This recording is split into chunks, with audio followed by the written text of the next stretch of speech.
Quase pintou um namoro entre nós, hein? Ainda bem que não chegou a esse ponto, né? Somos ambos botafoguistas. O amor pela bandeira aí, alvibranca. Exatamente. É bom vê-lo quase não, recuperado. alvinegra. Peraí. Desculpa, alvinegra.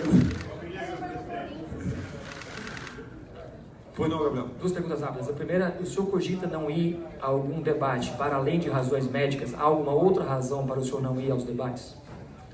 Existe a possibilidade de estratégia. Eu estou vendo o Haddad me desafiando agora, né?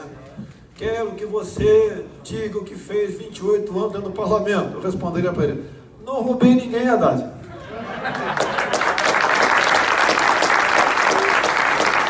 Combati o Haddad, enquanto ministro da Educação, daquele tal kit gay.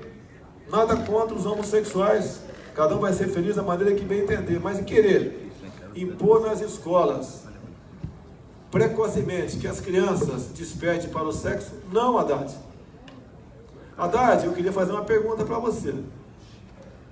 Você, presidente, você aceitaria que o crime organizado continuasse no comandado dentro dos presídios?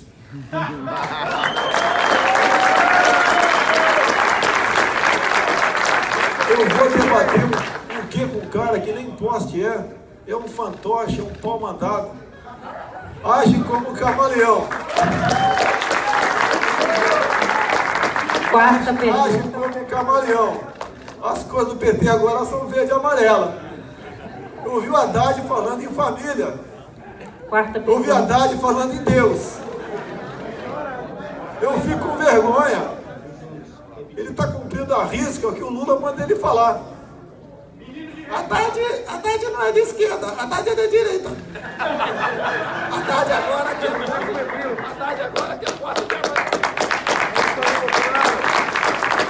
Haddad agora quer posse de arma de fogo. Mudou, pegou a nossa bandeira. Bem-vindo, tomara que tenha sido curado de verdade, né? E não por um tempo. Diz que bandido não se aposenta, tira férias. Haddad está de férias.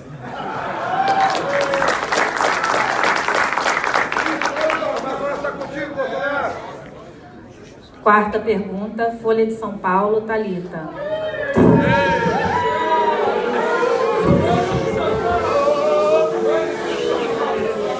Pessoal, olha só. Vamos respeitar a liberdade de imprensa. Vamos respeitar as diferentes linhas editoriais que existem. Isso se chama democracia. Estamos aqui para chegar ao poder pela via democrática, sem hostilizações, por favor. Obrigado a todos. Candidato, boa tarde. Aproveitando a recepção que eu tive aqui, isso a gente tem visto em alguns atos, senhor, eu queria um posicionamento do senhor a respeito da imprensa. O senhor tuitou hoje, imprensa lixo, insinuou que a imprensa que teria inventado esse ato de violência na Bahia, em que um capoeirista foi assassinado. O senhor acha que isso não contradiz o senhor dizer que defende uma liberdade de imprensa e que é contra o discurso de ódio? Eu queria um posicionamento do senhor sobre isso. Então, primeiramente, eu gostaria que a Folha de São Paulo, para mostrar que é uma imprensa séria, de verdade, publicasse com letras garrafais que a senhora Valderice, que mora na Vila História de Mambucaba, distrito de Angra dos Reis, quando vocês a acusaram de ser fantasma, segundo o boletim administrativo da Câmara dos Deputados, de 20 de dezembro do ano passado, ela estava de férias até o final do mês de janeiro. Isso chama-se responsabilidade. Humilharam uma senhora, filha de negros, num local pobre. Então vamos lá. Lamento o episódio ocorrido na Bahia. Tá? Pelo que eu vi agora, o assassino, e não pode ser outro tratamento para ele, dizendo que o motivo não teria sido uma briga política, teria sido outros problemas. Mas não interessa qual o problema. Não podemos admitir esse tipo de crime, ou melhor, crime nenhum. E se porventura, ele nega que tenha sido por questão política, se porventura tenha sido uma pessoa que votou em mim, logicamente não vai votar mais agora. Dispensamos esse tipo de voto. Não queremos a violência. E quem quer que seja, tenha votado em mim ou não, cometeu um crime, vai ter que pagá-lo. Agora, não fique nesse fake news, se o meu pessoal disseminasse ódio. Afinal de contas, quem levou a facada fui eu.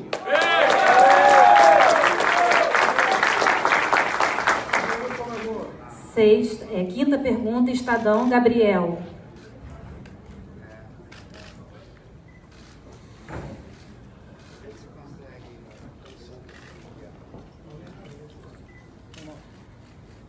Boa tarde, candidato. Eu queria perguntar para o senhor qual é a sua avaliação sobre o racha do PSDB nesse segundo turno e se o senhor planeja apoiar o João Dória em São Paulo. Olha, eu não vou meter a minha colher em problemas partidários. Eu vi, mesmo hospitalizado, a campanha do senhor Geraldo Alckmin. Não sou aquilo relatado naquelas inserções. Longe disso. Calúnias. Gente do próprio partido dele ligou para mim que não concordava com isso. Quanto mais ele me atacava, mais ele caía. Então, lamento que o senhor Geraldo Alckmin tenha se enveredado nesse lado. Mais de uma vez, o senhor Fernando Henrique Cardoso disse que, em havendo segundo turno, ele votaria no PT.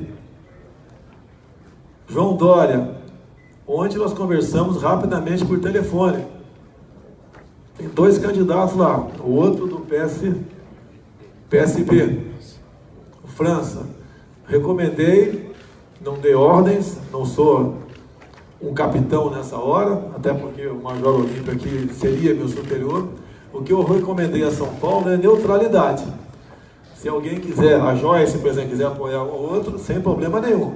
É a mesma coisa o Major Olímpio. Mas não queremos agressões para o outro lado. Afinal de contas, não é esse o nosso DNA. E aproveito a oportunidade de cumprimentar a Joyce aqui e cumprimentar a Janaína Pascoal, as 2 mais votadas do Brasil. Cumprimentar o meu filho Eduardo, machista, né?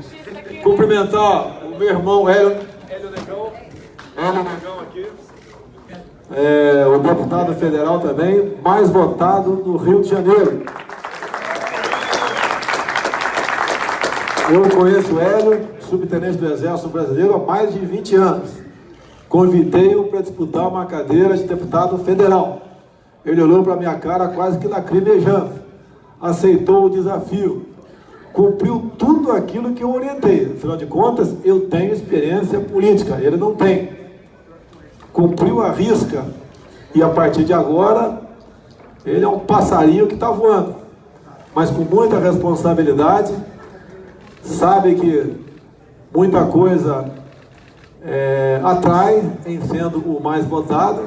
Pedi para ele muita serenidade, muita ponderação, que tome cuidado com o seu mandato, porque ele agora é um pedaço de mim, é o meu irmão, é o irmão que demorou um pouquinho mais para nascer, mas está aqui, não era legal. Sexta pergunta, CBN, Bárbara Baião.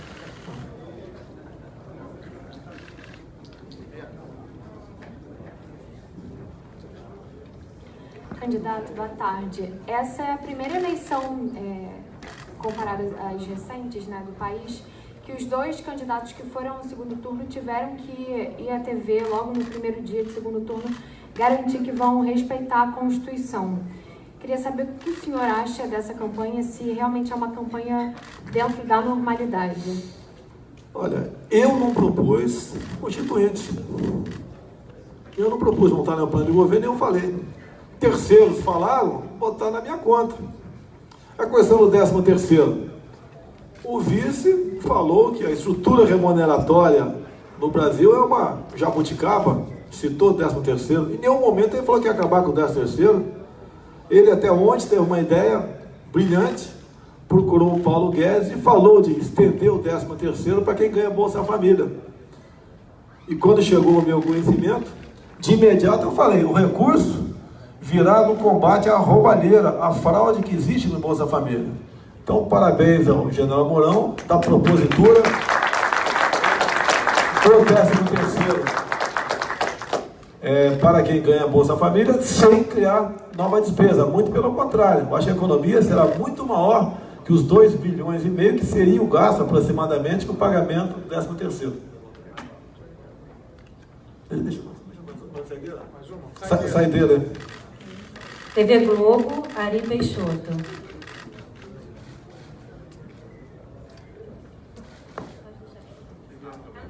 Boa tarde, candidato. Melhoras, espero pela sua breve recuperação. Queria fazer rapidamente 2 questões. O senhor, se for eleito no dia 28, já vai ser eleito sabendo o tamanho do Congresso e o tamanho da sua bancada. O senhor sempre diz que não vai negociar no toma lá da cá. Eu queria saber como é que o senhor vai fazer para aprovar os seus projetos com uma bancada que é um pouco mais de 10% da Câmara dos Deputados. E a segunda questão, hoje tem uma notícia de que a Polícia Federal desarticulou um plano de uma organização criminosa que pretendia explodir prédios públicos, enfim, acho que o senhor deve ter lido. O senhor vai endurecer as leis contra esse tipo de organização, vai elevar essa organização a um outro nível, como, por exemplo, enquadrá-las na lei antiterrorismo? Obrigado. Duas questões. Há 4 anos eu decidi sozinho disputar a presidência. Qual seria o plano? Sem recursos, sem e-mail, sem televisão. Tá? Poderia chegar lá. E comecei logo depois a pensar como governar o Brasil. É igual um casamento. A pessoa casa, e as condições para manter o casamento. Não é fácil. No meio do caminho, entre outros, apareceu o deputado Onyx Lorenzoni. Começamos a fazer reuniões com 20 e 30 deputados. Foram umas 8 reuniões em Brasília. Colocava o nosso plano na mesa. O que fazer para atender regiões do Brasil, alguns estados, tipo de bancada, como do agronegócio, bancada evangélica, bancada católica, bancada do turismo, bancada da segurança, e a aceitação foi excepcional. E sempre falava com eles, o nosso prestígio está lá embaixo. Se nós quisermos continuar fazendo a mesma coisa, na base do toma lá da cá, será o fim do Brasil. Temos que fazer de forma diferente. E assim foi feito. Juntamos aproximadamente 120 parlamentares. Uma semana antes das eleições, no primeiro turno, me procurou a senhora Tereza Cristina, deputada federal, pelo DEM de Mato Grosso do Sul, presidente da Frente Parlamentar da Agricultura. Trouxe um manifesto onde 260 e poucos parlamentares hipotecavam, já no primeiro turno, apoio ao nosso trabalho. O meu compromisso com eles, que era